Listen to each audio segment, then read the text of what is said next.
But the March 8th entry kind of takes us in a slightly different direction.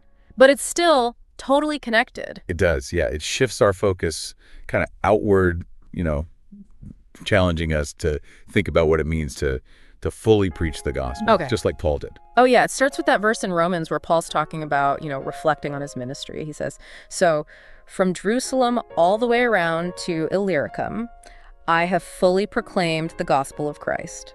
And that word fully there is important, Yeah. He's not just saying that he dabbled in evangelism or, shared the gospel when it was convenient. Yeah. He's emphasizing how complete, how thorough his preaching was. Like he wanted to make sure the full message of Christ was communicated, nothing left out. So it sounds like he was on a mission, like he couldn't rest until he had shared the gospel with as many people as possible. And that's what's so inspiring about Paul's example. He wasn't content to just, sit back and enjoy his own, experience of the gospel's fullness. Right. Like he felt this burning desire, to share it with others, to spread the good news as far and wide as possible. But wasn't that a daunting task, especially back then? Oh, absolutely. With, limited travel options. Yeah, but the devotional points out that Paul didn't just wander aimlessly. He specifically sought out places where Christ was not known.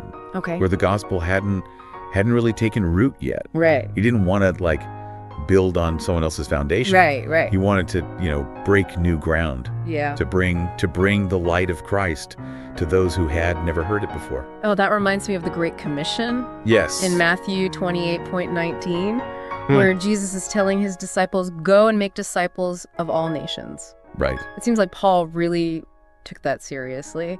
He did.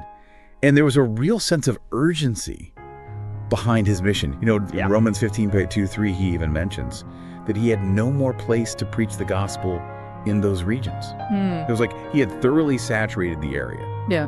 With the message of Christ. And he felt this compulsion to move on to new territories. Okay. Because there's still so much work to be done. So how does Rhapsody of Realities connect this, ancient mission to our lives today?